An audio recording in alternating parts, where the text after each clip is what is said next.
Nehemías capítulo 7, versículo 1.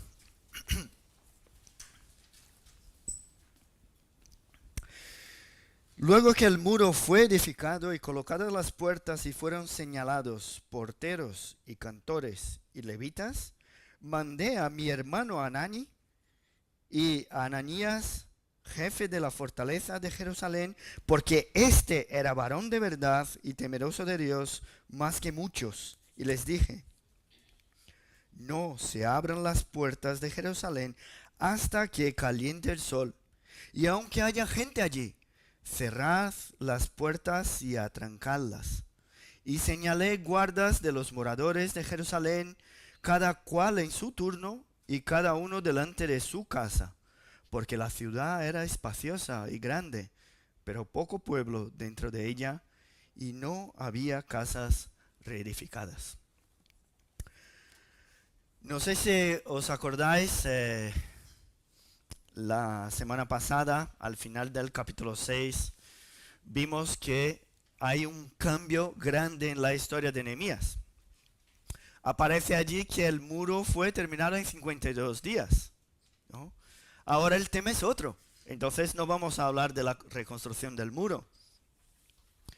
Y si su tarea era la de reconstruir la ciudad, por supuesto, claro, que lo primero que tenía que hacer era construir y hacer el muro. Porque ¿cómo vamos a construir, restaurar las casas que están dentro si no hay protección del muro? La ciudad se quedaría completamente vulnerable a los ataques de los enemigos. Entonces, lo que hizo primero fue reconstruir el muro y arreglar las puertas. Después vemos aquí qué hay que hacer dentro, ¿no? Primero el muro y después qué hacemos dentro. Pero justo después de descubrir la finalización ahí de la obra del muro, nos dice Nehemías aquí que iban muchas cartas de los principales de Judá a Tobías, y de Tobías venían a ellos. ¿Quién era Tobías? Uno de los principales enemigos de Nehemías y de la reconstrucción. ¿Y cuál era el propósito de las cartas de Tobías? Es lo que aparece ahí en el último versículo del capítulo 6. Enviaba Tobías cartas para atemorizarme. Atemorizar a Nehemías. Tenemos que darnos cuenta, ¿no?, de la situación e intentar comprender a la persona que nos está escribiendo. Uno que está lejos de su casa, había salido de Susa, lejos de su trabajo, esforzándose por cumplir un llamado de Dios. De repente se da cuenta de que los muros no han impedido la presencia y la influencia de los enemigos. ¿Qué hay dentro? Pues dentro del pueblo hay gente que se opone a él. Incluso gente que se asocia a su principal enemigo. O sea, toda la dificultad que había allí, toda la oposición, todos los vecinos que estaban en contra, no le podría incluso aparecer ahí, producir lo que podemos llamar de la síndrome de Elías. Mirar hacia la situación, y conocéis, ¿no?, la historia de Elías, que miró la situación y dijo: pues es que estoy solo, no hay nadie aquí, solo yo quiero restaurar esa ciudad. Los principales de la ciudad, del pueblo de Dios, incluso también están en contra de mí, ¿no? ¿Qué podemos hacer? Qué tristeza, ¿no?, qué falta de ánimo nos trae ver que hay oposición por todas partes, pero incluso dentro del pueblo de Dios. Pues allí en la historia de Nehemías, él había pasado por una conquista tremenda con los profetas de Baal. ¿Y qué aparece? Aparece la reina Jezabel, le hace una amenaza, ¿y qué hace Elías? Huye diciendo que está solo. Después de un gran éxito, un fracaso total. concluir el muro aquí en el caso de Nehemías también fue un gran éxito. En 52 días. Fue algo sorprendente. Pero reconocer que incluso después de construir el muro, había vecinos queriendo atemorizarle todavía. Y gente de su pueblo que tenía acuerdos con estos enemigos. Eso es algo que destruye la alegría de cualquiera. ¿Qué hacer entonces delante de las dificultades que no dejan de surgir? ¿Qué hacer cuando logras solucionar un problema y de repente te aparece otro? Hoy vamos a ver aquí con las actitudes de Nehemías qué hacer cuando la cosa se complica. Se complica otra vez. Nehemías podría, como hemos dicho, haber dicho lo mismo que Elías. Mira, me he quedado solo, no hay en toda esa gente ninguno en que pueda confiar. Y una de dos, o me voy, huyo, como lo hizo Elías, o entonces me quedo y peleo la buena pelea, pero lo haré todo yo mismo, solo, porque con esta gente no puedo contar. Pero no fue lo que pasó. En los versículos siguientes a la constatación, ¿no?, de que muchos de Judá tenían vínculos todavía con Tobías, su enemigo, Nehemías describe a aquellos que van a compartir con él el trabajo. Y eso nos llama mucho la atención. Pero ojo, no pide ayuda a cualquiera. No busca a los que tenían más plata. No busca a los que tenían poder político. Hay algunos criterios para elegir a los que van a apoyarle. Y aquí nombra dos hombres. Aparece ahí estos dos nombres, Hanani y Ananías. Dos nombres muy parecidos, pero son personas diferentes. Hanani y Ananías. Vamos a ver primeramente quién es Hanani. Aquí dice que era su hermano. ¿Os acordáis quién es este hombre? ¿Os suena? Es que ya ha aparecido muchos nombres aquí en la historia de Nehemías. ¿Pero os suena a Hanani?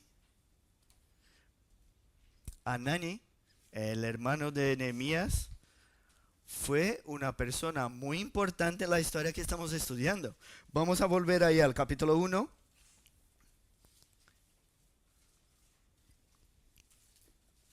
Los 3 primeros versículos. Palabras de Nehemías, hijo de Acalías, aconteció en el mes de Quisleu, en el año 20, estando yo en Susa, capital del reino, que vino Hanani, uno de mis hermanos, con algunos varones de Judá, y les pregunté por los judíos que habían escapado, que habían quedado en la cautividad, y por Jerusalén. Y me dijeron, el remanente, los que quedaron de la cautividad, allí en la provincia, están en gran mal y afrenta, y el muro de Jerusalén derribado, y sus puertas quemadas a fuego. Entonces, ¿quién es Hanani? Hanani es el hombre, el hermano de Nehemías, que había llevado la noticia de que Jerusalén seguía en total destrucción. Noticias que fueron confirmadas por varones judíos que estaban con él en la comitiva. O sea, noticias tan fiables que hicieron orar a Nehemías, llorar y después hablar con el rey y salir de Susa hacia Jerusalén. O sea, sabemos que Hanani era un hombre que tenía mucha iniciativa y liderazgo por el viaje que hizo.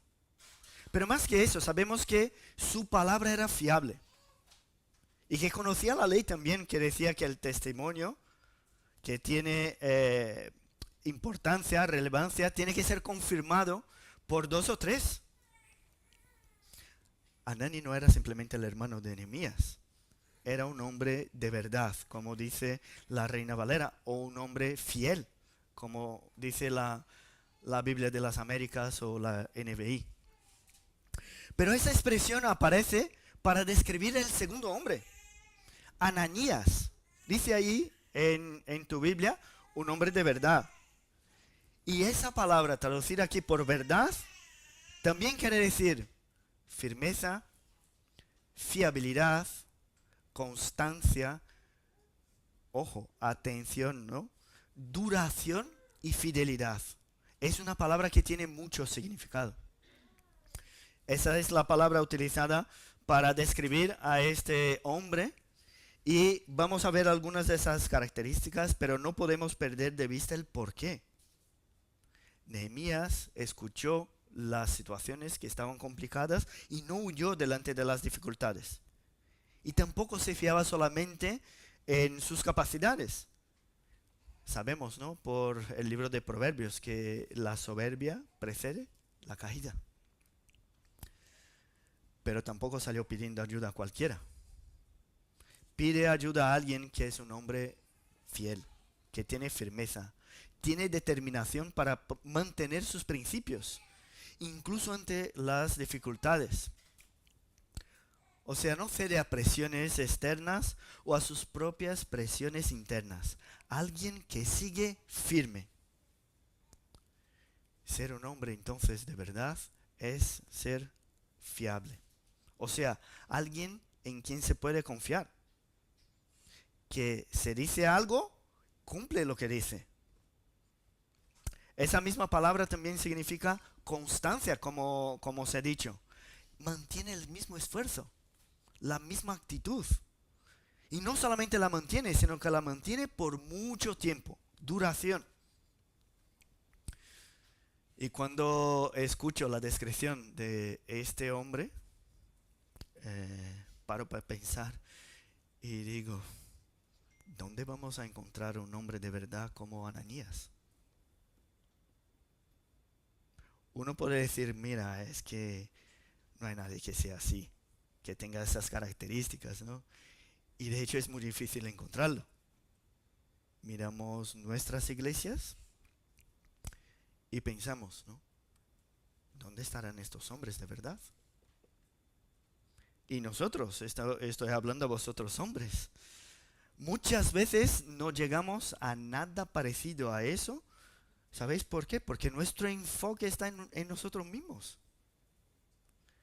A veces somos tan egoístas que nos identificamos mucho más con nuestros deseos, con nuestros sueños, que con la necesidad incluso de nuestra propia familia. A veces somos hombres que vivimos limitados por nuestras propias habilidades o la falta de ellas. Pero no somos capaces de comprender que Dios nos llama a una obra y Él mismo nos capacita. A veces miramos a hombres como Nehemías y pensamos, este era un superhombre, ¿no? Tenía poderes especiales. Miramos la historia de Elías y pensamos también, sus grandes hechos, su oración contestada, este hombre tenía una conexión especial con Dios. Pero ¿qué vemos en el Nuevo Testamento? En la carta de Santiago, ¿qué vemos allí? ¿Qué dice Santiago? Que Elías era un hombre sujeto a pasiones como tú y yo. O sea, un hombre normal. No tenía nada de especial en él. Aún así oró para que no lloviese y no llovió. Ahora, si trasladamos eso y pensamos en Cristo, en su fidelidad, vemos que Él sí es hombre de verdad.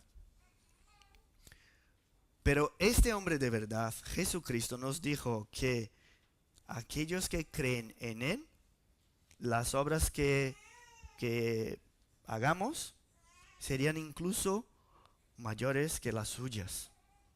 Oye, nosotros hombres, ¿podemos creer en esto? Él nos dijo que conectados a Él, seguramente daremos muchos frutos. ¿Podemos darnos cuenta del poder que hay en esa conexión especial con Dios?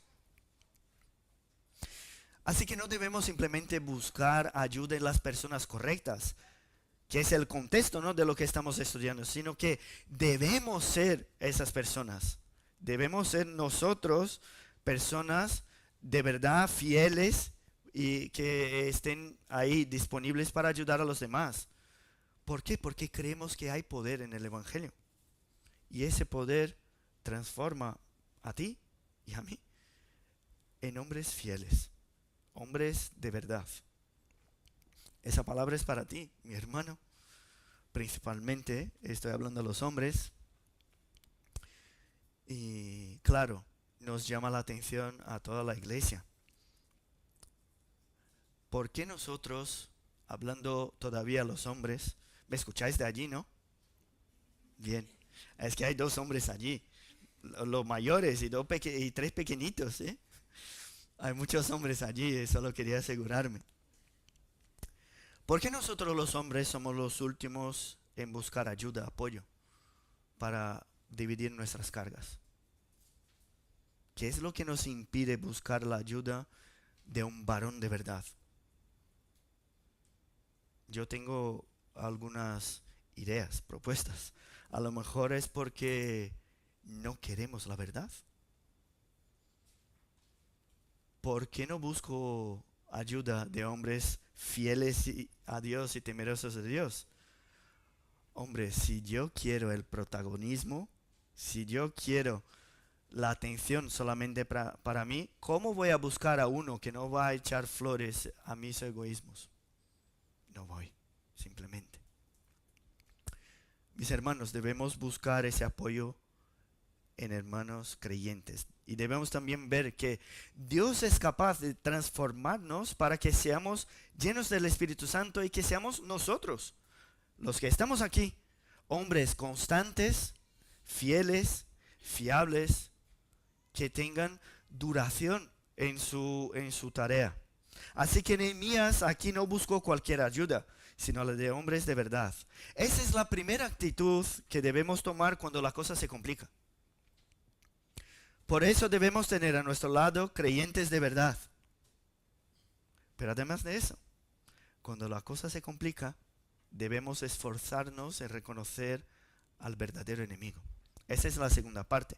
A veces pasamos por una gran victoria y pensamos que ya está, que todo está solucionado. Como por ejemplo las mujeres, ¿no? Podéis pensar así, mira, mi marido era un borracho. Llegaba a casa y peleábamos siempre. Ahora ya no bebe, fíjate. Así que vamos a vivir felices y comer perdices, ¿no? ¿Es así?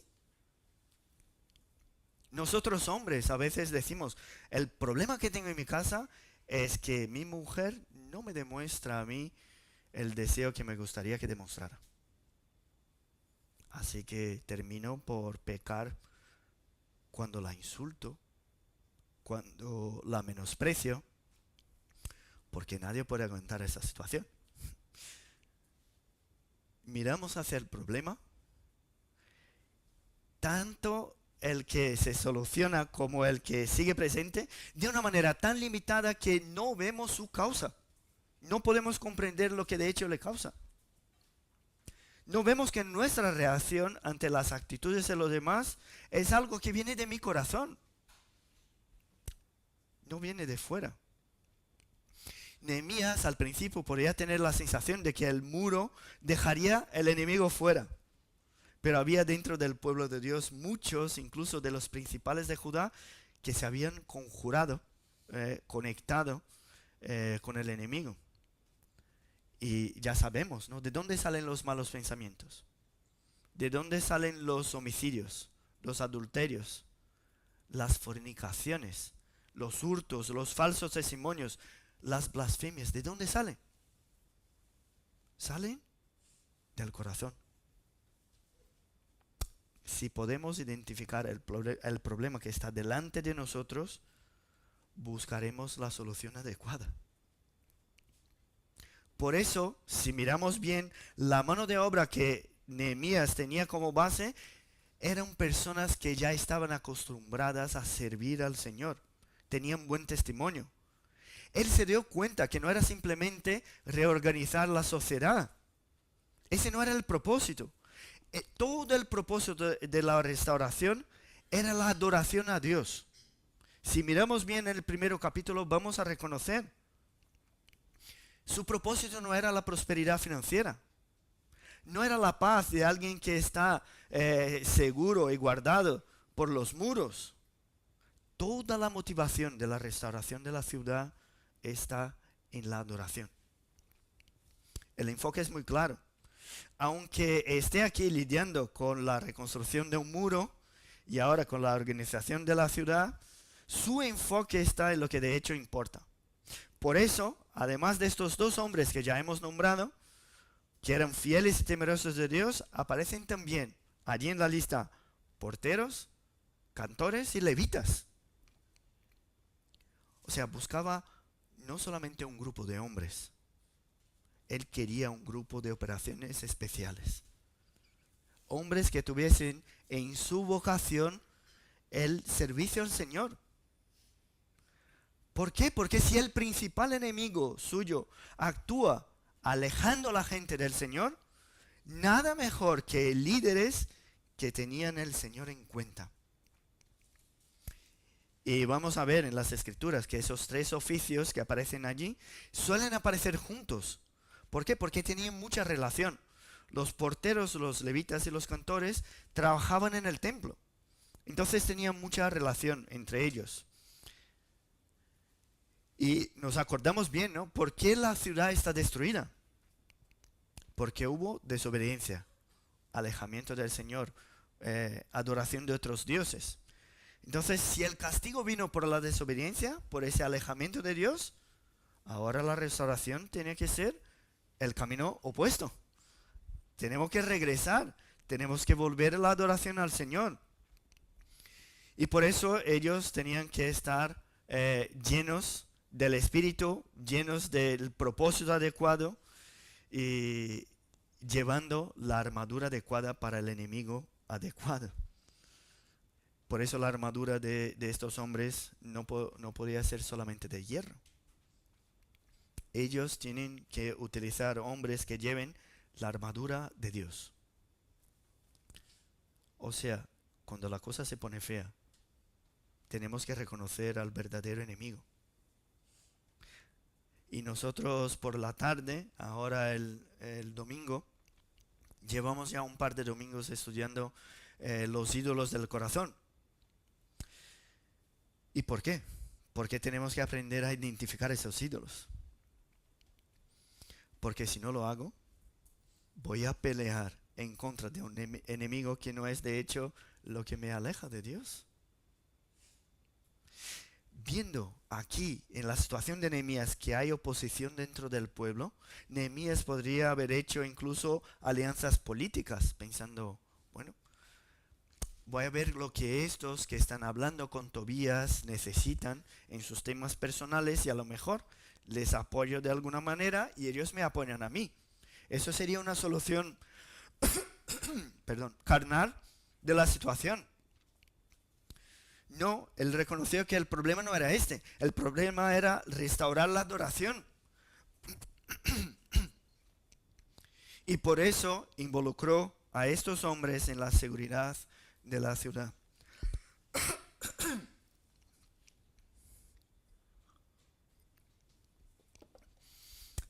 Y no sé si podéis ver aquí cómo estamos desarrollando la situación. Imagínate si ahora mismo estás ahí menospreciando a tu marido por sus pecados, pero te enteras de que es la maldad de tu propio corazón la que te hace pecar. Hermanos míos, si no somos guiados por el Espíritu Santo para reconocer lo que de hecho es una amenaza a nuestra comunión con Dios, podemos tirarnos toda una vida de creyentes echando la culpa a otro, sin protegernos del que de hecho nos ataca. Y las Escrituras nos alertan una y otra vez. Hay un texto en Isaías 59, versículo 2, que dice: vuestras iniquidades han hecho división entre vosotros y vuestro Dios, y vuestros pecados han hecho ocultar su rostro de vosotros. ¿Podéis ver? Lo que nos aparta de los propósitos de Dios para nosotros no está solamente dentro de los muros, está dentro de nosotros. Son nuestras iniquidades. Por eso, cuando la situación se complica, debemos pedir apoyo a las personas correctas debemos reconocer al verdadero enemigo y por último debemos vigilar. Vigilar. ¿Por qué? Porque a veces nos sentimos tan protegidos como aquí dentro de la iglesia, dentro de un grupo solo de hermanos creyentes, y nos sentimos tan cómodos que no nos fijamos a los detalles y a veces exponemos nuestras debilidades a los ataques de los enemigos. Incluso después de un gran éxito como la construcción del muro, puede llevarnos enseguida a un gran fracaso. Por eso debemos estar siempre alertas, vigilantes. Y hablando de muros, puertas, guardas, ¿no? Hay un detalle en la historia de Roma que pasó en el año 410 después de Cristo. Y la ciudad de Roma, que estaba totalmente, ¿no? Guardada y protegida por los muros y las puertas, llevaba casi 800 años sin que ningún enemigo pudiese entrar. ¿Y qué pasó? Dice el historiador allí del siglo VI que los visigodos invadieron a Roma a mediodía, a plena luz del día. ¿Por qué? Porque dice que los soldados romanos tenían la costumbre de echarse la siesta. Fijaos de dónde viene la tradición, ¿no? Tenían la costumbre de echarse la siesta. ¿Y qué pasó? Pues estaban ahí descuidados y los enemigos sabían, entraron en la ciudad, se quedaron 3 días dentro de Roma, llevaron todo, saquearon la ciudad. Y eso fue una vergüenza tremenda para el Imperio Romano, aunque Roma ya no era la capital del imperio. Pero tenían ahí un muro espectacular, puertas impresionantes, pero vemos que muros y puertas no impiden la acción del enemigo. Nehemías y todo el pueblo había logrado una victoria importante, pero había que seguir luchando. Y ya os he mencionado, ¿no?, la armadura de Dios. Pero ¿os acordáis bien lo que pone el versículo de Efesios 6:13? Allí cuando habla de la armadura de Dios, dice, tomad toda la armadura de Dios para que podáis resistir en el día malo. Y sigue. Y dice, y habiendo acabado todo, estar firmes. Ese es el versículo. Y vemos que hay entonces una armadura para el día malo, pero también está ahí la información de que debemos estar firmes, seguir firmes, para acabar todo bien, ¿no? Y nos da la sensación de que la armadura no se pone y se quita. Nos da la sensación de que se pone y perdura hasta el final. O sea, una victoria en el día malo no nos garantiza la victoria que vamos a tener en el siguiente día.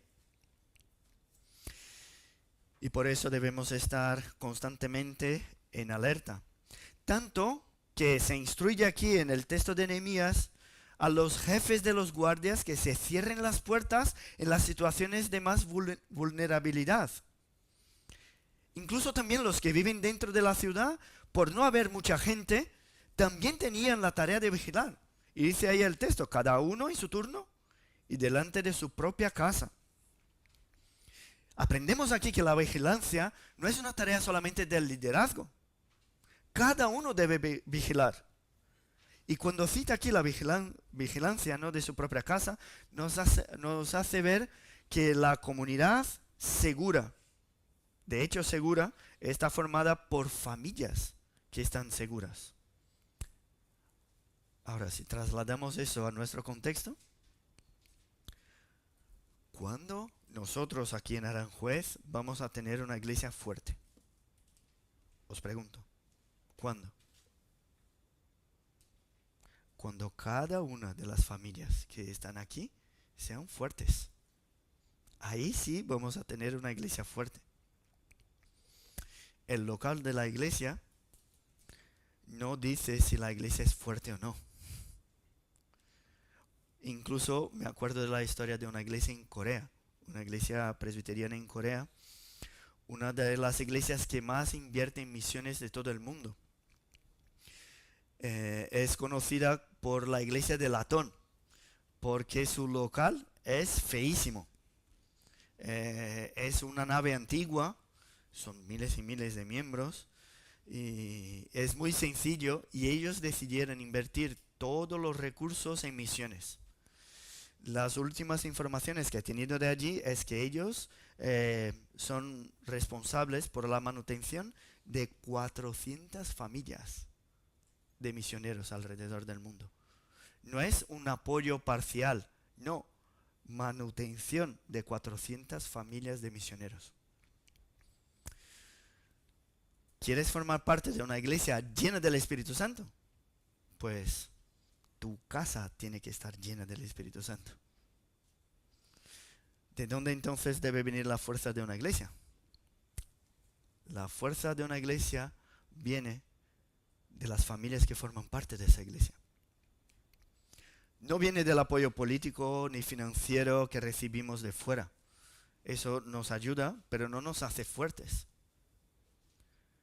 Llenar una iglesia de visitantes está bien, porque nos quedamos contentos, ¿no? Pero no es eso lo que hace una iglesia fuerte. Seremos una iglesia fuerte cuando cada uno de nosotros mire al lado y vea que hay oración, hay poder, hay testimonio, hay pureza en la familia que está a nuestro lado. Que hay conocimiento, hay vida espiritual.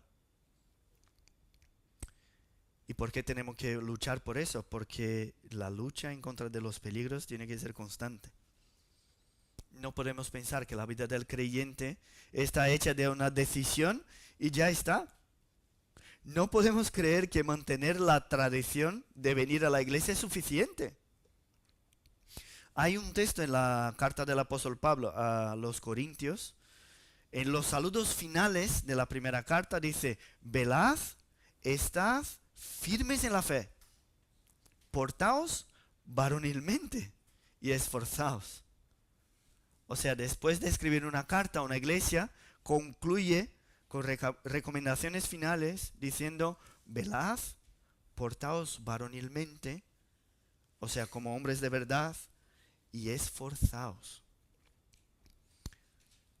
Mis hermanos, concluir el muro, Nehemías se había enterado que concluir el muro no es el final del trabajo.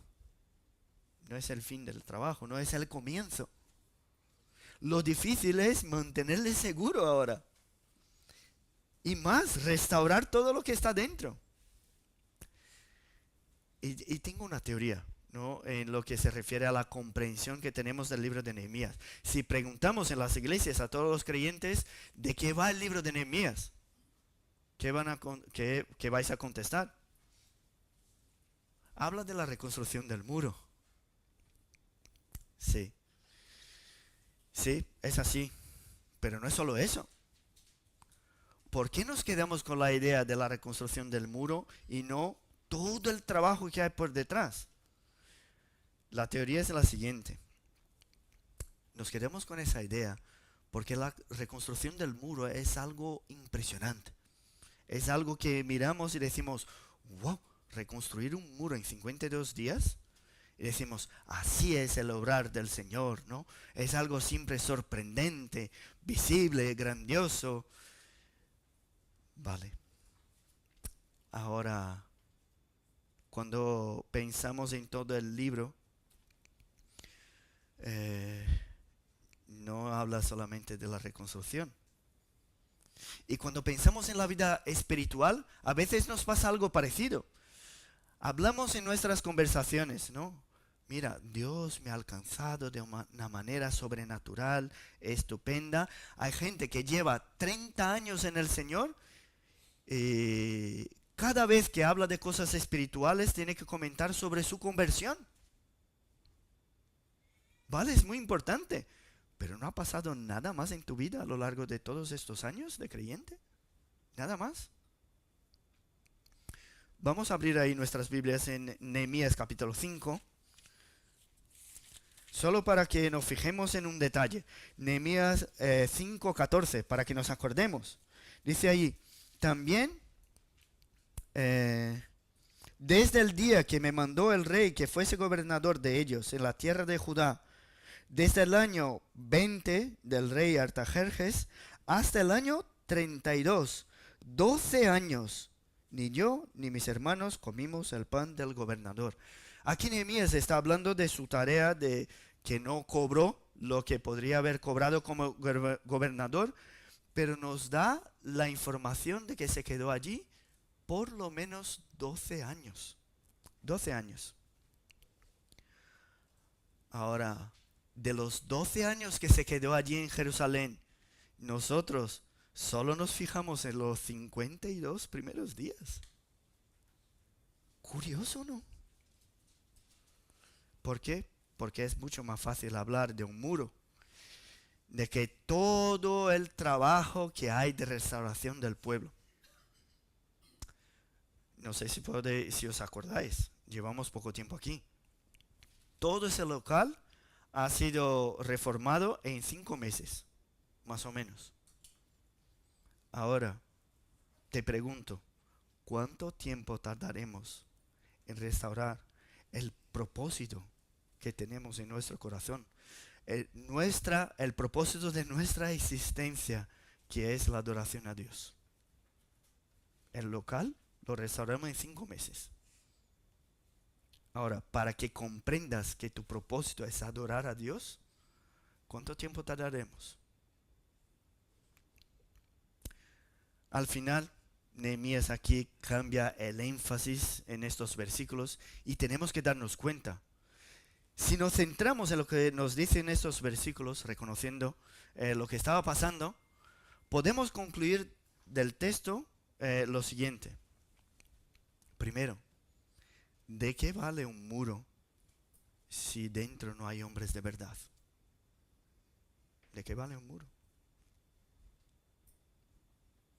Por eso cuando la cosa se pone difícil, hay que tener hombres fieles y temerosos de Dios a tu lado. Y digo hombres porque así dice el texto. Pero hemos leído en la carta de Tito que las mujeres tienen que ser fieles y temerosas de Dios para el ministerio que tienen con las mujeres también. La segunda conclusión que sacamos aquí es que ¿de qué vale un muro si no hay restauración de la adoración? Si el pueblo había sido castigado porque se había alejado del Señor, entonces la restauración sería restaurar la relación que el pueblo tiene con Él. ¿Sabe qué eso implica en nuestra vida? Yo no puedo restaurar un matrimonio entre dos creyentes si antes no hay restauración de la adoración de los dos. No puedo mejorar la relación entre padres e hijos si no enfocamos nuestros esfuerzos en restaurar el corazón de cada uno de ellos. Debemos reconocer cuál es el enemigo. Y la tercera conclusión es, ¿de qué vale un muro si no hay quien esté vigilando? ¿De qué nos vale? ¿De qué nos vale tener aquí el mejor aislamiento acústico, los mejores cristales, si dentro no hay verdadera adoración? ¿De qué nos vale tener muy buenos libros allí en la estantería si no hay quien los lea y los practique? Nehemías fue a Jerusalén para restaurar la adoración. Su historia debe traernos también enseñanzas espirituales. ¿Por qué? Ahora no tenemos muros ni ciudades restaurar. Sabemos que cuando Cristo Jesús vino, nos salvó por la misma razón. Él no quiere personas que lleven simplemente el título de creyentes. No quiere que nos quedemos simplemente con los muros. Lo que quiere es que seamos restaurados completamente por dentro. Si estás aquí y ya has tenido una experiencia personal con Cristo, que sepas que eso es solamente el comienzo. Son los 52 días de la narrativa de Nehemías. Ahora hay que mirar hacia adentro y ver que hay mucho que hacer todavía. Tenemos que mirar y ver que la ciudad está vacía. Que los muros están ahí, pero están desprotegidos. Mis hermanos, nuestra obra es espiritual. Sabemos que dependemos completamente de Dios para hacerla. Por eso la palabra nos dice que aunque el vigilante vigile su casa, si Dios no la guardara, en vano vigilará el vigilante. Podemos contrastar ahora lo que es la tarea física de Nehemías con lo que tenemos ahora en nuestra vida espiritualmente hablando, ¿no? Tenemos la responsabilidad de luchar por nuestra restauración completa, pero no podemos olvidarnos, ¿no?, que no hay obra si no está basada en el poder de Dios. Podemos intentar edificar nuestra casa, pero si el Señor no edifica nuestra casa, en vano trabajaremos para edificarla. Tenemos que reconocer que tenemos una obra por delante, pero sin el poder de Dios, sin que Dios actúe, no podemos hacer nada. Si nuestras fuerzas no tienen como fuente el propio Cristo, no aguantaremos. Nos apoyamos allí en el hermano fiel, pero reconociendo que es Jesús, nuestro fiel Señor, que nos ha dado el hermano en el momento oportuno. Debemos creer que podemos todo, como dicen las Escrituras, pero nuestro poder está en Cristo que nos fortalece. En Él podemos pasar por situaciones difíciles. Y es en Él que somos transformados a su imagen.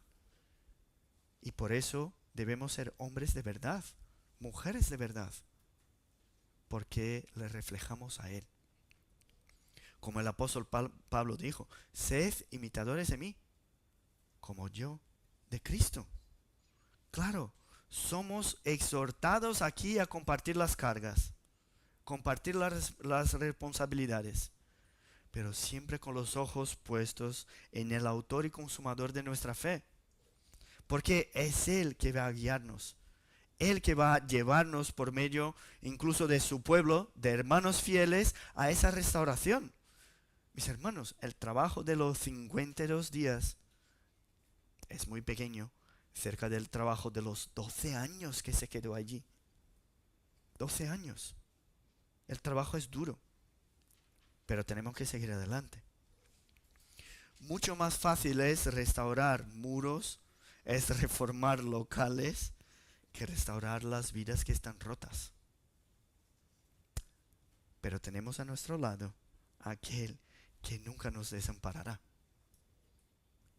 Y nosotros vamos a cantar ahora, después de la oración, que tronos y coronas pueden perecer. De Jesús la iglesia constante ha de ser. Nada en contra suya prevalecerá, porque la promesa nunca faltará. Estamos confiados en Él, pero en Él avanzamos en la restauración.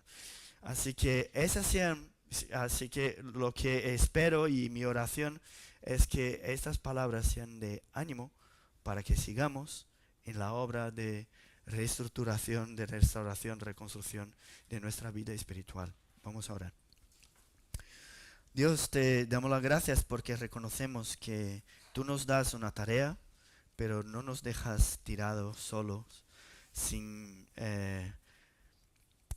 tener todo tu apoyo, tu fuerza y comprender que solo por medio de Él es que podemos hacer algo.